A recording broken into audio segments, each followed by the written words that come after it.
Earlier this summer, male photographer Wiseman and I travelled to the Ukrainian front line. While there, we made 2 films that showed something of the visceral reality of 21st century trench warfare. In a matter of weeks, these films have been viewed some 3 million times on YouTube alone. But there was another film, the first of the trilogy, which we shot with the same Ukrainian army unit earlier in the year. A film we can now present on YouTube for the first time. The footage comes from the bitterly contested Bakhmut salient, where Ukraine was fighting to hold the Donbass city against repeated Russian assaults. The battle for Bakhmut was the bloodiest of the entire conflict so far. And, once again, trench works played their part.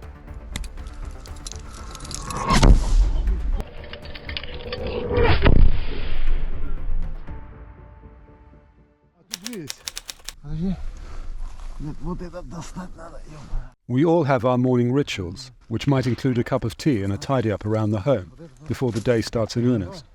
Sergeant Oleg Leheza is no different. Only his routine is often subject to serious interruptions. Да-да. Так, стоп. Смотри, у меня есть обезболивающий питание, но больше этот...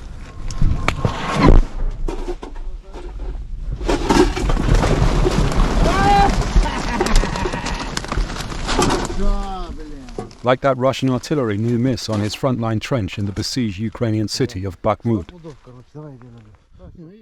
1 year ago, following the full-scale Russian invasion, the focus of the ground war was around the Ukrainian capital Kyiv. The Russian advance was stopped in the satellite suburbs, and eventually her forces withdrew.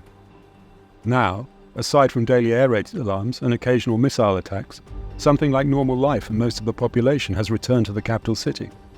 Meanwhile, the focus of the ground war has moved 700 kilometers east to the industrial Donbass region, more specifically to the bloody Russian attempt to capture the small salt mining city of Bakhmut. Perched on a hilltop near Donetsk, Bakhmut has been besieged by the Russians since last summer. Much of it is destroyed. Less than 10,000 of its pre-war civilian population of 70,000 remain. The assaults intensified last autumn and have reached a new pitch this month. And with the end of winter has come rain and mud.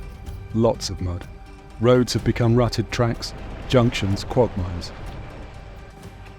The Bakhmut battlefield now resembles those of World War I. So do the tactics. Soldiers of the Wagner mercenary group, some of them convicts promised their freedom if they sign up to the fight, are being sent in human waves, attacks against Ukrainian trenches. As a consequence, Russia has suffered around 30,000 casualties in the attempt to take the town. But Ukrainian losses are also growing. One of them was Alexander Matsuyevsky. The filmed footage of his defiance and apparent execution after being captured by Russian forces near Bakhmut has caused outrage. But strategically, is Bakhmut really worth the cost? Or is it simply a propaganda prize? So male cameraman Wiseman and I set out the most contested and critical battlefield in Ukraine. Our guide was Sergeant Leheza, whose morning tea you saw interrupted. A 48-year-old father of 3, he is a member of a Ukrainian Special Forces unit. The day before we met him, he was discharged from a military hospital after being wounded for a second time in Bakhmut. An artillery near miss took off part of his right ear. In this video shot by a comrade in his frontline trench, you can see how, on another occasion, he was lucky to escape with his life. What you see is a large shell fragment from an airburst, hitting the part of the trench where he was standing only 30 seconds before.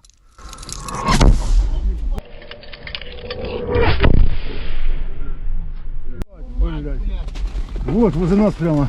Это опять наш стреляет. Долбоёб, бля. Sergeant Leheza took us on the journey to the Bakhmut sector. Eventually we reached Chasiv Yar, a village in the municipality of Bakhmut. It must have been a pleasant location once, situated as it is next to a lake in a birch forest. Now it is the target for Russian artillery. And this is where 24 hours before we arrived, one of Ukraine's most decorated and famous soldiers was killed. Dmytro Kotsobailo, codenamed Da Vinci, was the youngest battalion commander in the Ukrainian armed forces. President Zelensky had presented him with the Order of the Golden Star, as well as the title Hero of Ukraine. Now he is dead, killed by a shell in Chasiv Yar. It is being shelled today, and the Ukrainians are hitting back. The noise of outgoing artillery and rocket fire is deafening. but not every civilian has left. We are approached by pensioner Vasily Antolovich, who expresses his defiance and refusal to be cowed by the war around him. "You're not afraid of the shellings?" we ask him. We've got used to them. Once I was crossing a bridge and the soldier shouted at me, old man, lie down." I said, "Why should I lie? I'm not afraid." Frankly speaking, I don't give a Do you know what I mean? I'm from Donbas, guys. Do you know what Donbas is? Donbas will never bend a knee, and Ukraine will never bend a knee to anyone. Chasiv Yar.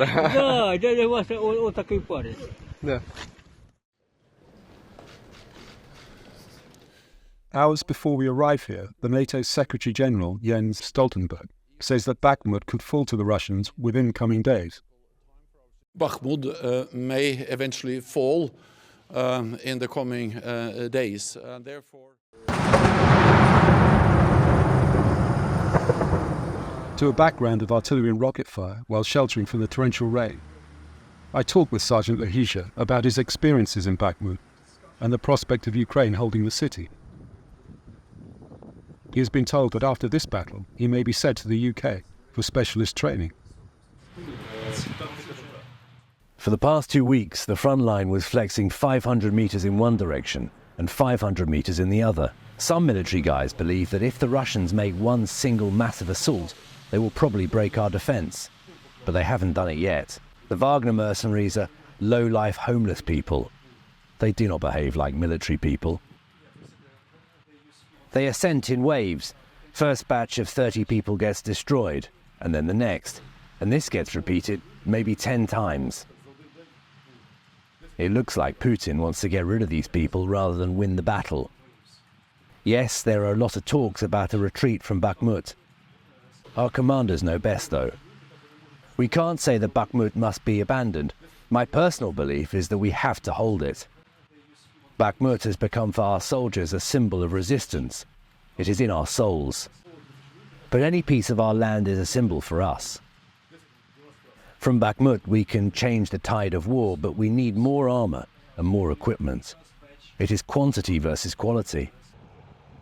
Of his latest wounding, he says, There was a location where we expected the Russians to break through. I was there with a group of engineers to mine it. Then a tank and mortars opened fire on us, wounding 2 people, including me. But we executed the task and returned to our positions. We stopped the Russians that day. the time comes for us to leave. With only sidelights glowing, we drive faster and faster into the gathering night. To be seen here is to invite the Russian shells that killed Da Vinci. Behind us, Bakhmut holds. But for how long?